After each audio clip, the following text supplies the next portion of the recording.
A very good morning to all of you. Myself Farneet Singh, your mentor for UGC NET JRF. और आज सभी students के लिए मैं लेके आया हूं एक कंप्लीट वीडियो जो टारगेट कर रहे हैं यूजीसी नेट जेआरएफ को। तो आज ए टू जेड डिस्कस करने वाला हूं मैं आपका यूजीसी नेट जेआरएफ से एग्जाम से रिलेटेड। राइट, देखो सबसे पहला क्वेश्चन तो बच्चों को ये नहीं पता होता यूजीसी नेट जेआरएफ एग्जाम किसके लिए है। तो अगर आप कॉलेज में असिस्टेंट प्रोफेसर की जॉब के लिए अप्लाई करना चाहते हो तो यूजीसी नेट आपकी मिनिमम एलिजिबिलिटी क्राइटेरिया रहता है। मतलब किसी भी कॉलेज में, चाहे वो गवर्नमेंट हो चाहे वो प्राइवेट हो, अगर आप उनकी जॉब्स में बैठना चाहते हो, इंटरव्यू देना चाहते हो, तो आपका यूजीसी नेट का एग्जाम क्लियर होना चाहिए। UGC is basically university grant commission और नेट हो गया हमारा नेशनल एलिजिबिलिटी टेस्ट अगर आपको कॉलेज में पढ़ाना है। जैसे स्कूल लेवल के लिए बीएड के बाद सीटेट होता है, कॉलेज लेवल पे अगर आपको पढ़ाना है तो आपको मिनिमम नेट क्लियर करा होना चाहिए, तभी आप इंटरव्यू में बैठ सकते हो। ठीक है, अब एक होता है हमारे पास JRF, JRF basically junior research fellowship. ये दोनों एक ही पेपर होते हैं, एक ही पेपर होते हैं, ध्यान से सुनना। जेआरएफ के केस में क्या होता है कि गवर्नमेंट आपको स्कॉलरशिप देती है अगर आप पीएचडी में एनरोल करते हो। बेसिकली एक ही पेपर हो रहा है, आपकी कट ऑफ आती है, कट ऑफ क्लियर कर देते हो तो आपका नेट क्लियर माना जाता है। Means you can apply for jobs in college, teaching की जॉब्स के लिए आप अप्लाई कर सकते हो। और थोड़ी हायर कट ऑफ निकाली जाती है जेआरएफ की, और अगर आप जेआरएफ की कट ऑफ क्लियर कर लेते हो तो you are eligible for a scholarship from government for PhD. Right, तो एक एग्जाम है UGC NET JRF for teaching in college at college level. ठीक है, अब इसके बारे में ए टू जेड डिटेल्स हम कवर करने वाले हैं, स्टार्टिंग फ्रॉम क्या क्वालिफाइंग मार्क्स रहेंगे आपके। देखो क्या क्वालिफिकेशन होनी चाहिए, मिनिमम क्वालिफिकेशन क्या होनी चाहिए, तो मिनिमम आपके 55% मार्क्स होने चाहिए इन मास्टर्स डिग्री। और ये किसके लिए वैलिड है, जनरल अनरिजर्व या जनरल ईडब्ल्यूएस के लिए। अगर ओबीसी कैटेगरी है, एससी एसटी वगैरह है या थर्ड जेंडर कैटेगरी है तो मिनिमम 50 मार्क्स आपके पोस्ट ग्रेजुएशन में होने चाहिए। मतलब आपके जो ग्रेजुएशन मास्टर्स है उसमें आपके 55% और 50% होने चाहिए। अब इधर स्टूडेंट्स को एक डाउट आता है, सर हम अभी मास्टर्स कर रहे हैं, क्या हम एलिजिबल है यूजीसी नेट जेआरएफ का एग्जाम देने के लिए? तो हाँ, अगर आपकी मास्टर्स चल रही है यू आर एलिजिबल अभी यूजीसी नेट जेआरएफ एग्जाम देने के लिए। तो उसके लिए आपको ध्यान रखना होगा, आपको मेक श्योर करना होगा कि आप मिनिमम 2 साल के अंदर अपना मास्टर्स क्लियर कर लो। मतलब लेट्स से अगर आपने मास्टर में एनरोल किया है और आपने नेट जेआरएफ क्लियर कर लिया है तो make sure with in 2 years जिस दिन भी नेट का रिजल्ट आ रहा है आपको विद इन 2 इयर्स आपको अपनी मास्टर्स क्लियर कर लेनी है। ठीक है, तभी वो आपका वैलिड माना जाएगा। अच्छा, इसमें मेक श्योर करना है जिधर से भी आप अपनी मास्टर्स कर रहे हो वो यूनिवर्सिटी या इंस्टीट्यूट रिकॉग्नाइज्ड होना चाहिए यूजीसी के थ्रू। मेक श्योर आपका रिकॉग्नाइज्ड हो, क्योंकि फिर होता क्या है जब रिजल्ट्स आते हैं आपके रिजल्ट्स रोक लिए जाते हैं अगर यूनिवर्सिटीज रिकॉग्नाइज नहीं होती। ठीक, ये बात समझ आ गई। तो मिनिमम रिक्वायरमेंट क्या है, 55% और 50%। आगे बात कर ले हम एज लिमिट की। तो एज लिमिट, अगर आप सिर्फ नेट के लिए बैठना चाहते हो, यूजीसी नेट के लिए बैठना चाहते हो, there is no age limit. आप किसी भी एज में यूजीसी नेट का एग्जाम दे सकते हो। और अगर आप जेआरएफ के लिए अप्लाई करने जाते हो तो उसकी जो मैक्सिमम एज लिमिट है that is 30 years. Right, 30 years. अच्छा, होता क्या है जब भी आप एप्लीकेशन फॉर्म भरते हो तो मेक श्योर उधर आपके पास 2 ऑप्शन होते हैं, अप्लाइंग फॉर यूजीसी नेट मतलब दैट इज असिस्टेंट प्रोफेसर, और सेकंड ऑप्शन होता है applying for assistant professor and JRF. ठीक है, उन 2 ऑप्शन में से आपको टिक करना चाहता है कि आप सिर्फ नेट के लिए अप्लाई करना चाहते हो या नेट प्लस जेआरएफ के लिए अप्लाई करना चाहते हो। तो अगर आपकी एज लिमिट ज्यादा है तो आप जेआरएफ के लिए अप्लाई नहीं कर सकते, वरना नेट की कोई भी एज लिमिट नहीं हो सकती। आप पूरी लाइफ कभी भी एग्जाम दे सकते हो जितनी मर्जी बार, कोई एज लिमिट नहीं होती, नंबर ऑफ अटेम्प्ट्स नहीं होते। ठीक है, अब जेआरएफ के लिए यहां पे रिलैक्सेशंस अवेलेबल होती हैं बहुत सारी कैटेगरीज को।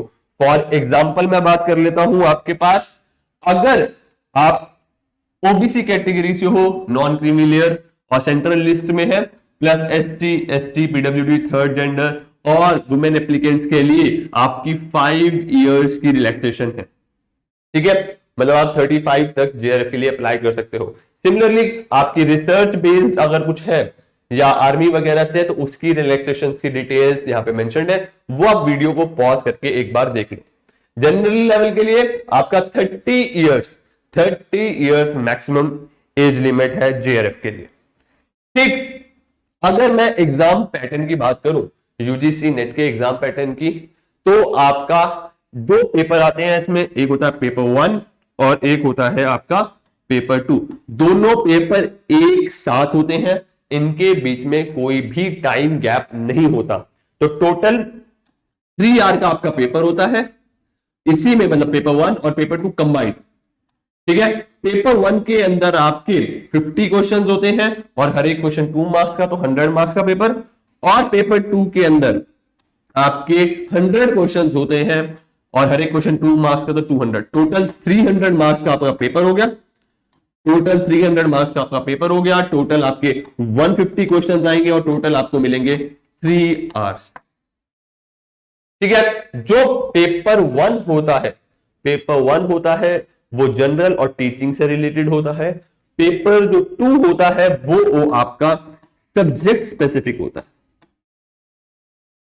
पेपर 1 जनरल होता है आपका, जनरल, और पेपर 2 सब्जेक्ट स्पेसिफिक होता है। जनरल सबके लिए सेम रहता है, चाहे आप जिस मर्जी के लिए अप्लाई करना चाह रहे हो, मतलब जिस मर्जी फील्ड में। जो सब्जेक्ट स्पेसिफिक हो गया, जिसमें आपकी मास्टर्स है, फॉर एग्जांपल अगर आपने एमकॉम करी हुई है तो आपका जो सब्जेक्ट स्पेसिफिक होगा वो होगा कॉमर्स, राइट, और उसका कोड है 008। सिमिलरली अगर एमबीए करी हुई है तो मैनेजमेंट, मास्टर्स इन इकोनॉमिक्स है तो इकोनॉमिक्स, वो हो गया आपके सब्जेक्ट स्पेसिफिक जिसमें आप अप्लाई करना चाहते हो, राइट। आगे बात कर लेते हैं एग्जाम डेट्स की। तो यूजीसी नेट जेआरएफ का एग्जाम, यूजीसी नेट जेआरएफ का एग्जाम आपका 1 साल में 2 बार होता है। फर्स्ट आता है आपका जून में और एक अटेम्प्ट होता है आपका दिसंबर में। तो जून और दिसंबर के अंदर आपके एग्जाम्स होते हैं। ऑलमोस्ट 1 to 2 मंथ्स पहले आपकी नोटिफिकेशंस आ जाती हैं, एप्लीकेशन फॉर्म्स ओपन हो जाते हैं और जून और दिसंबर में एग्जाम होते हैं। एग्जाम कंडक्ट कौन करता है? वो करता है एनटीए। ठीक है, एनटीए आपका एग्जाम कंडक्ट करता है जून और दिसंबर के अंदर। ठीक है, फिर आगे बात कर लेते हैं क्या मिनिमम क्वालिफाइंग मार्क्स होते हैं। तो यस, मिनिमम क्वालिफाइंग मार्क्स होते हैं। जैसे मैंने अभी आपको बोला टोटल 300 मार्क्स का पेपर है आपका, टोटल 300 मार्क्स का है। तो मिनिमम आपको 40% लेके आने हैं टोटल कंबाइंड।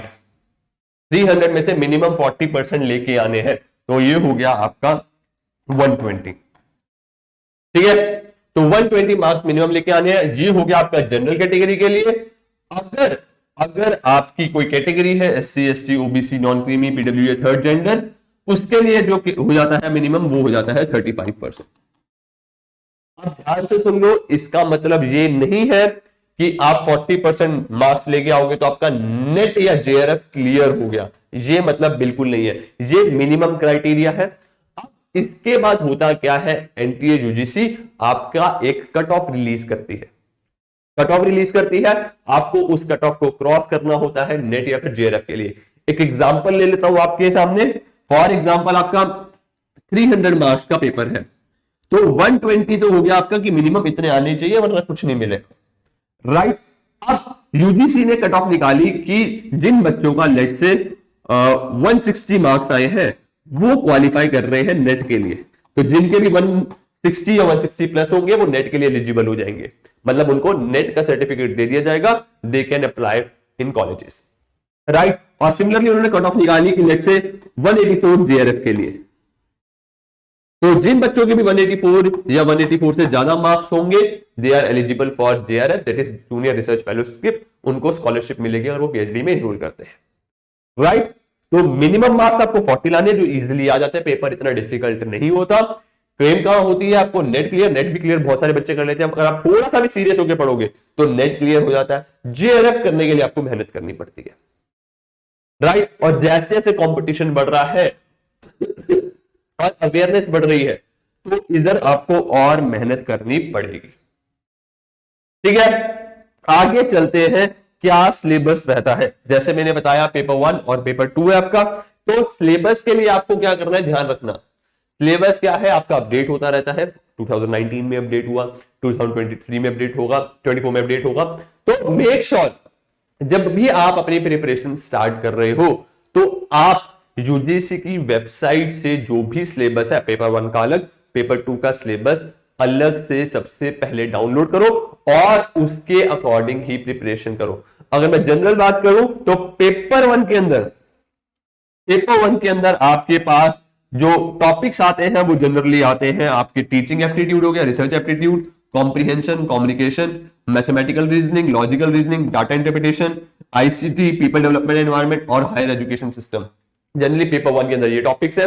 पेपर 2 में आपके सब्जेक्ट स्पेसिफिक हो जाते हैं। फॉर एग्जांपल अगर मैं अपने कॉमर्स की बात करूं तो कॉमर्स में क्या हो गया था आपका, इकोनॉमिक्स आ गया, अकाउंटिंग आ गया, मैनेजमेंट आ गया, फाइनेंस आ गया, इनकम टैक्स आ गया, राइट। तो वो आपके सब्जेक्ट स्पेसिफिक जिसमें आपकी मास्टर्स है उससे रिलेटेड क्वेश्चंस पूछे जाते हैं। ये हो गया आपका सिलेबस। जब भी आप प्रिपरेशन स्टार्ट कर रहे हो तो सबसे पहला टास्क होना चाहिए कि आप यूजीसी की नेट की वेबसाइट से सिलेबस को डाउनलोड करो, ठीक है, और किसी भी वेबसाइट से नहीं करने का, ठीक है। आगे चलते हैं, सर हम कौन सी बुक्स को रेफर कर सकते हैं अगर हमने एग्जाम देना है। तो पेपर 1 की बात करूं तो एक बुक बहुत ही ज्यादा फेमस है स्टूडेंट्स के बीच में, दैट इज केबीएस मैदान, आप इसको रेफर कर सकते हो पेपर 1 की। या फिर ट्रूमैन्स की एक बुक आती है, आप उसको रेफर कर सकते हो। अगर हमारे कोर्स में एनरोल कर रखा है तो आपको पेपर 1 की एक बुक मिल जाएगी, उसमें उसको आप चेकआउट कर सकते हो, राइट। वरना आप ये मत करना कि हर एक टॉपिक की अलग अलग बुक ले रहे हो, ये बिल्कुल मत करना। ऑनलाइन आपको सोर्सेज मिल जाते हैं, बुक्स के पीडीएफ वगैरह मिल जाते हैं, लेक्चर्स वगैरह मिल जाते हैं, उनके थ्रू भी आप प्रिपरेशन कर सकते हो। पेपर 2 की बात करूं तो as we deal in paper 2 commerce and management, इसके अंदर इंडिविजुअली कौन कौन सी बुक आप यूज कर सकते हो। एक तो आपके पास कंप्लीट हमारी वाली मिल जाएगी आपको, जिसमें 10 के 10 यूनिट्स आपको मिल जाएंगे पेपर 2 के। या इंडिविजुअल सर अगर आप मैं रेफर करना चाहता हूं तो उसकी वीडियो मैंने ऑलरेडी आपके साथ शेयर करी हुई है बुक लिस्ट की, वो आप जरूर चेकआउट कर लो। देखो एक ही वीडियो में मैं सारी बुक्स नहीं बता सकता, तो ऑलमोस्ट 10 प्लस बुक्स मैंने आपको बताई है अगर आप पेपर 2 कॉमर्स या मैनेजमेंट की प्रिपरेशन कर रहे हो। तो सिमिलरली जो भी आपकी मास्टर्स की बुक है, ग्रेजुएशन की बुक है पेपर 2 की, आप उन्हें यूज कर सकते हो पेपर 2 के लिए, ठीक है।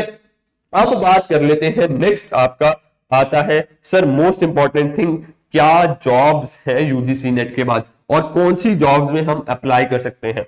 तो इसमें क्या ध्यान से सुनना, यूजीसी नेट का जो मेन पर्पस है क्या आप कॉलेज में टीचिंग कर सको, तो आप एलिजिबल हो जाओगे कॉलेज में अप्लाई करने के लिए, इंटरव्यू देने के लिए। तो वो सारी अपॉर्चुनिटीज आपकी खुल गई इंडिया में, ऑल ओवर इंडिया, चाहे प्राइवेट हो चाहे गवर्नमेंट हो, आप सारे कॉलेजेस के इंटरव्यू के लिए एलिजिबल हो असिस्टेंट प्रोफेसर के, राइट। प्लस एक सेपरेट एडवांटेज आ जाता है कई सारे सब्जेक्ट्स में, जैसे मैनेजमेंट में हो गया, उसमें क्या होता है पीएसयूज आपको हायर करती है यूजीसी नेट के रिजल्ट के बेसिस पे, तो उसकी नोटिफिकेशन टाइम टू टाइम आती रहती है, वो मैं आपके साथ यूट्यूब चैनल पे शेयर करता रहता हूं। तो अगर कोई भी नोटिफिकेशन आती है कि भाई ये पीएसयू हायर कर रही है, तो उस केस में आप उधर भी जॉब में अप्लाई कर सकते हो, उस पीएसयू में भी अप्लाई कर सकते हो। बाकी जो प्राइवेट सेक्टर हो गया, प्राइवेट कोचिंग सेंटर्स हो गए, एडटेक्स हो गए, आप उधर भी इजीली वो रिक्रूट करते हैं जिनका यूजीसी नेट जेआरएफ क्लियर होता है, राइट। और बाकी बहुत सारे करियर एवेन्यूज हैं, उसकी वीडियोस मैं टाइम टू टाइम लेके आता रहता हूं आप सभी के साथ। जैसे फॉर एग्जांपल हमने बनाई थी कि कैसे यूजीसी नेट के बाद आप क्या क्या कर सकते हैं, बीकॉम के बाद क्या कर सकते हैं, एमकॉम के साथ क्या कर सकते हैं। उसके लिए करना क्या है, चैनल को सब्सक्राइब कर देना और वीडियो को लाइक कर लेना है। तो चैनल को सब्सक्राइब कर लो, कोई भी डिटेल्ड इंफॉर्मेशन होगी या करियर एस्पेक्ट्स होंगे वो मैं आपके साथ शेयर करता रहता हूं, राइट। समय आ गया, अब ये सारी आपकी बेसिक इंफॉर्मेशन हो गई यूजीसी नेट की प्रिपरेशन स्टार्ट करने से पहले। अगर अभी भी कोई डाउट रह गया हो मन में तो कमेंट सेक्शन में मेंशन कर देना, वो मैं आपके रिजॉल्व कर दूंगा। नहीं तो कमेंट नहीं करना तो आप मेरे से पर्सनली डाउट पूछ सकते हो एनटीए यूजीसी नेट जेआरएफ अनुज जिंदल चैनल पे, या मेरे को पर्सनल टेलीग्राम कर सकते हो। अब मेक श्योर वीडियो को लाइक कर देना, चैनल को सब्सक्राइब कर देना। So all the best for your preparation. Bye bye, take care और हैव अ नाइस डे।